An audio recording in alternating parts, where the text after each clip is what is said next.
De zielorganisatie zeilscholen.nl in Wortsijn is definitief failliet. Het bedrijf heeft zelfs het faillissement onvregen. Goed 1800 ben die bij zeilscholen haar zielvakantie geboekt hebben, ben nou onwis wat ze deze zomer op zielkamp kennen. Het is uit de roelist tussen de provincie en andere zielscholen om te zien dat ze wat frisse bij budget te kennen. Alle jouw zwembaden in Zuidwest-Friesland blijven iepen, ik dat van Bolzert. BMW heeft het sluitingsplan inlutsen. Eerste jong water door de politiek praat over de toekomst van het bad, dat nog bezuiniging sticht moest. De gemeente moest 370.000 euro bezuinigen en voor de subsidiekraan voor het zwembad in Bolzert dichtdraaien.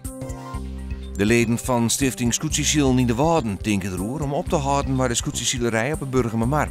Dat zei het wethouder binnen Kramer. De commissie moest de zielwedstrijd die plant stier voor dit weekend voor de 5e keer op Riegen uitzezen. Dit hier in de te min deelnemers. Sportclub Cambuur bestiert het op een kop oude 50 jaar. Het wordt viert maar de selectiespelers van 1964A die voor een lunch komen. Cambuur heeft een succesvol seizoen in de Eredivisie achter de rug, maar in 12e plak wist de club hem te handhaven in. Joen en vannacht bewolking en wat lichte Rijn. Het is 12 graden en het waait stevig. Morgen ik bewolkt, wel meer droeg, de zin kan erbij komen. Het wordt zandje graden. De noordwestenwind is matig onkrachtig.